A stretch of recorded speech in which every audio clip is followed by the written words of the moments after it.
Much of one's theology can depend on how the Christian understands the biblical genealogies found in the Old and New Testaments. And one of the common assumptions regarding those genealogies is that they represent complete family histories. But is this actually the case, and is that even their purpose? Do the biblical genealogies contain gaps?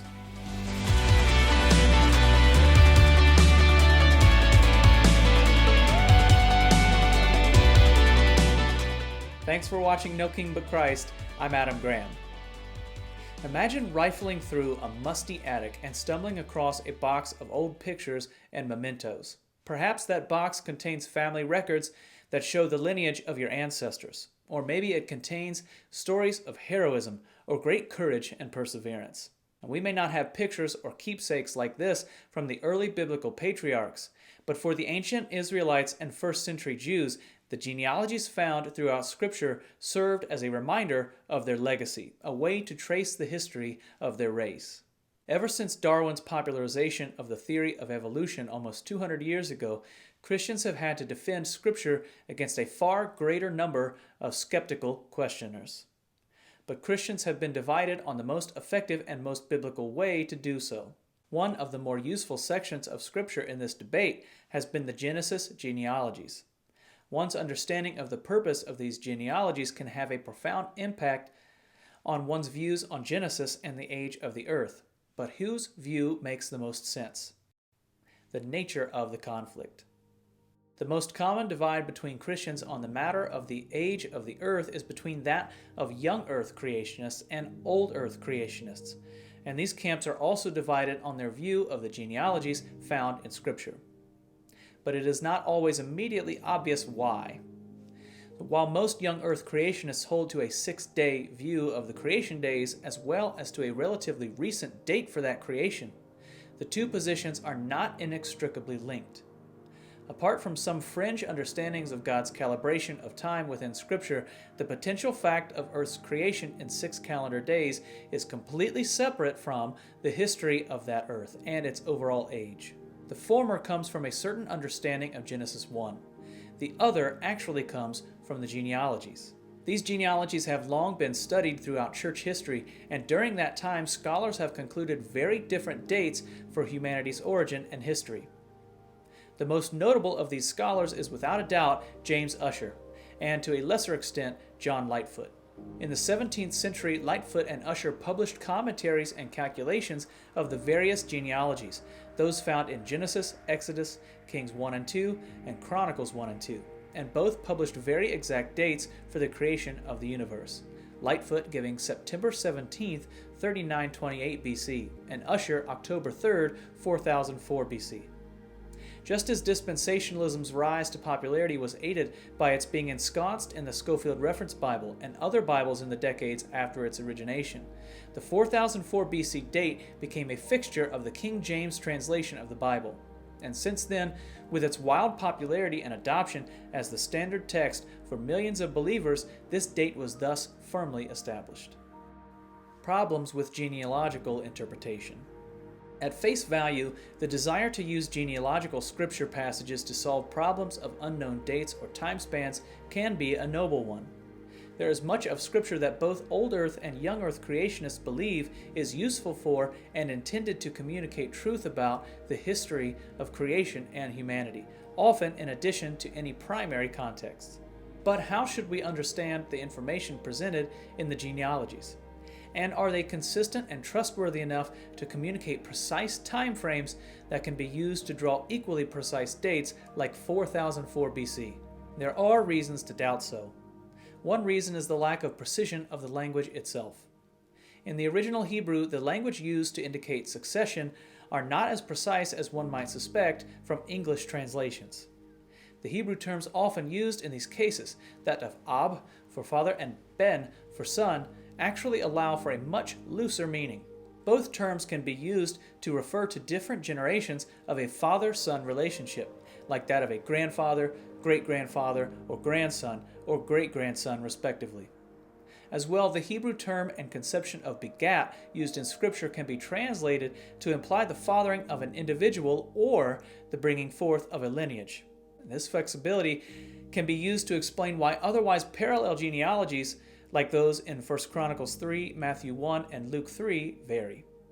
There are also cases like the book of Daniel, where individuals referred to as a father, like Nebuchadnezzar, are actually not related directly, but separated by multiple generations. This flexibility in language is useful where the terms are used more loosely, but does apply a bit less so in examples like Genesis 5 and 11. In these genealogies, the spans of years are given more specifically, such as the total lifespan in years and age at which each patriarch gave birth to their descendant. So at first glance, such genealogies do seem to provide a much more precise measure with which to possibly recreate a more full chronology of early human history. But to claim such completeness, we would want to know that the lineage was indeed unbroken, and unfortunately we cannot do so fully. In directly comparing the genealogy for Christ provided by Luke in chapter 3 with the parallel genealogy found in Genesis 11, we find some discrepancy. Luke 3 inserts the son of Canaan between that of Arphaxad and Shelah, while the lineage in Genesis 11 excludes any reference to Canaan. Some scholars have shed doubt on what manuscripts should be accepted as more authoritative, given that Luke 3 does not always consistently contain the reference to Canaan, but scholarship remains divided. Matthew's genealogy also contains discrepancies, omitting 3 generations in verse 8 and leaving Jehoiakim out of the lineage entirely in verse 11. Now, why would these genealogies contain such anomalies? Given these observations, and given that both passages have been accurately preserved, we can infer that the Genesis 11 genealogy is not a complete one in this area. At the very least, it shows that the biblical authors did not painstakingly preserve or include every generation at all times. Does a particular gap in a genealogy imply that there must be others? Not necessarily, but it certainly leaves the door of possibility wide open. There's a pattern here. As well, the genealogies seem to be orchestrated around a structure of set patterns. For instance, Matthew 1's genealogy contains 3 sets of 14 names. In doing so, names listed in the genealogy of 1 Chronicles are actually omitted. As well, the genealogies found in Genesis 5 and 11 are also patterned, containing 2 sets of 10 names. In these genealogies, 10 patriarchs are given, and the series is then terminated and elaborated upon. Chapter 5 from Adam to Noah, and chapter 11 from Shem to Terah and his son Abram. The likelihood that human history between these rather important patriarchs did indeed cleanly fall 10 generations apart is suspect at least, and it is equally plausible that the structure of the genealogies prioritized the names with a different purpose in mind. Can we tell anything from the genealogies? It is not the case, however, that we cannot deduce anything about the history of humanity, the creation of Adam, or the relative time frames of when the early patriarchs and historical figures lived. We do in fact have a decently firm understanding of when Abraham lived, some 4,000 years ago, which gives us a guidepost with which to work from. There are also clues within the genealogies themselves that we can possibly use to further calibrate the dates into the past. For instance, the Genesis 11 genealogy mentions Peleg and its lineage, and Genesis 10:25 notes that in Peleg's days the earth was divided. Now, if we understand this statement to refer to the state of the continental land masses being divided from one another after the ancient land bridges, like the Bering Land Bridge between Asia and the Americas, were covered by the rising sea level, we can compare these time frames more directly. The Bering Land Bridge is estimated to have been broken 11,000 years ago. From there, we can at least see that the passage of time compared with the lifespans given in the genealogies is certainly inflated. Using these dates for calibration, and assuming a proportional passage of time for each generation given, this calendar gives us a relative date of 30,000 to 50,000 years ago for the flood of Noah, with the creation of humanity some few tens of thousands of years still prior. Now, if those time frames are foreign to you, don't be alarmed. It can be difficult to fathom for believers who have only considered much shorter time spans. But it should be noted that these orders of magnitude are not completely foreign to historical Christendom or Judaism, or even young earth creationism. Hebrew scholarship has actually historically dated the creation of Adam and Eve as occurring between 10,000 and 60,000 years ago, conservatively, even with a sizable possible error bar. But even for young earth creationists, opinion and scholarship is split. Not all young earth creationists subscribe to the Usherite view, accepting that gaps in the genealogies could or likely do exist.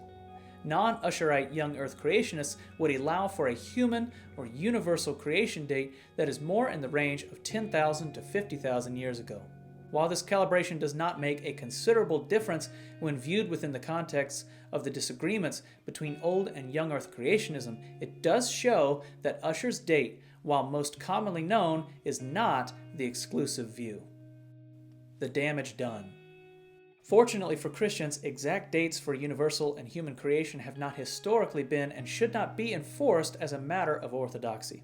However, when such matters are stressed beyond the point of secondary disagreement, damage can inevitably result. There is little doubt that countless skeptics, being presented with the young earth view as obligatory, have had difficulty accepting the Christian faith in light of evidence to the contrary, either to the detriment of the strength of their faith or outright refusal to consider Christianity at all. Even in Usher's time, scholars like William Henry Green were noting that scientists have been led to distrust the divine authority of the Scriptures, and believers in the divine word have been led to look upon the investigations of science as though they were antagonistic to religious faith. This observation definitely holds just as true today. As Hugh Ross also notes, the tendency to cling to this particular understanding of Scripture almost to the point of orthodoxy may very well have limited the spread of the gospel throughout Asia, as scholars there had calculated very different dates. As Christians, it is of course our duty to safeguard matters of important doctrine and stand unmovable where Scripture also stands firm. But it is also our duty to let matters of secondary importance not become unnecessary stumbling blocks to those interested in the gospel. The interpretation of the genealogies has long been a divisive issue, and there is good reason to believe in at least the possibility that they represent not exhaustive records meant for exact dates, but that they are, as Walt Kaiser refers to them, meaningful though incomplete records. Indeed, regardless of interpretation, they absolutely represent and communicate a wealth of importance, and each one ultimately points to the honorable and unparalleled provenance of Christ himself. Now, don't forget to subscribe to and follow No King But Christ to make sure you never miss a video. And be sure to like and share this video with someone who would find it interesting. Now, if you'll excuse me, this has all inspired me to visit Ancestry.com and see just how far back I can trace my family tree. Thanks for watching.